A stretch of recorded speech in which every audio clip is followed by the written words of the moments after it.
Hey, how you doing, guys? This is Little Powerhouse 102. How you guys doing? I hope you guys are doing all right. Yeah, guys, been wanting to do this video for quite some time, but I didn't have many faces in the collection. I mean, the mini comic at least. Wanted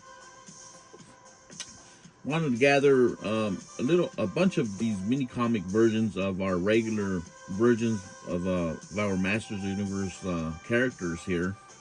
And now that he's in the collection, you can see him right here next to Skeletor and Beastman.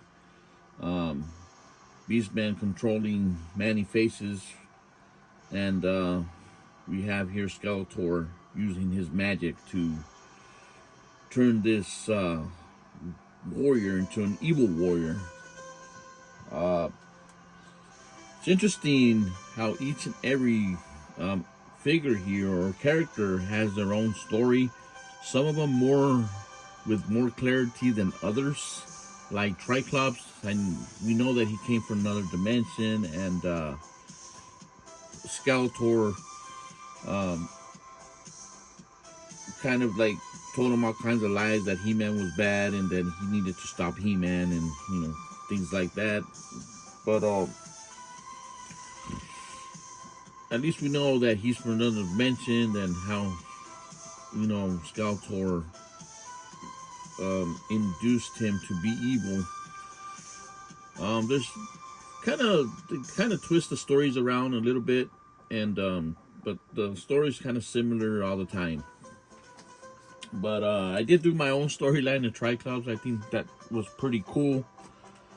And so, like I said, guys, these variant figures and our regular figures, they have a different characteristics, but it's the same character, but with different paint jobs and little bit of different backstories, you could say. Stratus, the winged Stratus warrior. Well, that's how he showed up, like you see him there in the card. He showed up a lot of times in that color, more of a natural skin colored individual there. That's why they call him the Naked Stratus. And we got him in the gray, you could say it's gray skin, and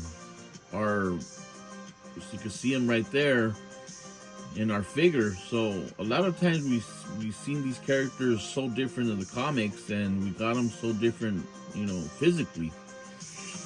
But we didn't care. We just wanted the figures, right? And Man-E-Faces, well, he didn't really change. He has a little bit of different paint job on him. As for a mini comic, I guess I never really paid much attention to the mini comics, but I guess he did come in these colors that you see here. And he did change a little bit as we got him, like I said, physically, when we opened him out of the package back in the day. But yeah, I mean, Man-E-Faces does kind of have a story behind him. I guess in the filmation he was bothering the widgets, and he was really bitter. But he realized that he wasn't evil when he got caught with Skeletor and Beastman, and they tried to control him. He got kind of sad, and that's something he didn't want to do. He didn't want to be evil. So that was kind of the story with Man-E-Faces. He was always bitter. A lot of individuals always made fun of him, I guess, of how he looked or what he did. But that's his storyline. But yeah, so He-Man kind of helped him through that, through a battle they had with Beastman and Skeletor. So that was kind of Man-E-Faces' story. Yeah. I wish we knew a little bit more, a little more deeper, where they come from, what kind of race they are, things like that. It'd be really interesting to know that. Maybe there is something out there, but I haven't found it yet. But that's the storyline we got in Filmation anyway for Man-E-Faces. And for Trapjaw here, he came from another dimension as well, and Skeletor recruited him to his team as well. So he had some kind of fuss with Skeletor sometimes, and that's why Skeletor broke his jaw, and now that's why they call him Trap Jaw, his jaw he has there. So really interesting storylines, in these characters, comic versions anyway. Over there we got Roboto as well. He came from another universe, I believe, and in a spaceship he came really broken down, and Man-at-Arms was able to fix him, and so that was his main storyline. And Evil Warrior, I was trying to take advantage of the situation, which was Montana trying to make Roboto an evil robot, but good always triumphant. Is that the word? Always overcomes evil. So no, he did not stay evil. So, I mean, this is what I'm saying, guys. This is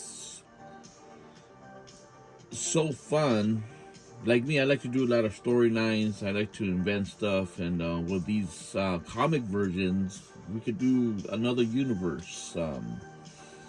We could invent stories, and we could do whatever we want. It's just amazing stuff. We could invent another universe with these characters. A lot of these characters do have variants. A lot of characters that we've been getting the origins, we do have. They have done them twice, and we could do that. We're able to do those things. So yeah, I find it very interesting. Masters of the Universe all the time. There's always something new to know about them. And like I said, you could invent your own storylines. You could do your own whatever you want to do. I mean, heck, you could even put like a reverse universe. The good guys are the bad guys, and the bad guys are the good guys. You could do whatever you want. It's just amazing. Well, anyways, Manny Faces is here. I mean, I kind of put him on a pause for a while since Amazon canceled my orders. Then I realized that I didn't have him after a while, and they said, well, I need to put this guy in the collection. And I try to shop around, and he's kind of expensive in eBay. He's going for about $50-$60, and I didn't want to pay those big prices. So I waited until this came along. $30. I mean, without the package, without the comic, but he's complete. He has his little gun there, as you can see, and he's here in the collection. I might get him on card later on down the road, but I have to get a better price for Manny Faces. And but I don't know. These figures, some specific figures are getting expensive. So I don't think I'll be getting him cheaper anytime soon. No. So we'll see. Maybe if I save a little bit more money and I do want to jump the gun and buy him on card, yeah, why not? But for now, he's here in the collection, and that's pretty good for me for now. So yeah, guys. So what do you guys think about these comic versions? Are they worth having the collection, or we don't really need them, or we could pass on them? What do you guys think? In my opinion, I'm going to answer that question. My opinion, it's interesting to have a different version of them. Maybe to do some storylines, or whatever your reason is. You like the backstory of the comic versions. What is it that you like about these comic versions of these characters?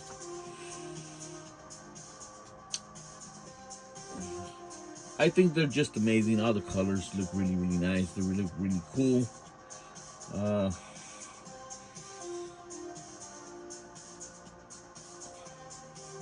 Yeah, guys. So not really much more to say about these comic versions. I'm excited to have included Manny Faces. I think he's an interesting figure. When growing up, I wasn't really like one of my favorite figures. No, but now that I've been collecting this Origins line, I find him kind of interesting. He's an interesting character there. So yeah, guys, just wanted to see if you guys have all of these in your collections, or you didn't really care for them since you had the original ones already. Yeah, guys, really fun stuff. Really, really fun stuff. There you go, Manny Faces getting controlled by Beastman and Skeletor there. Yeah, really interesting storyline there. So I'm pretty satisfied with this buy. I'm glad that I was able to put him in the collection now. But yeah, I would have liked to buy him on card so I could have the card and the comic. You know, I put those away in the box, and I don't know. I might do like a book card or something to see the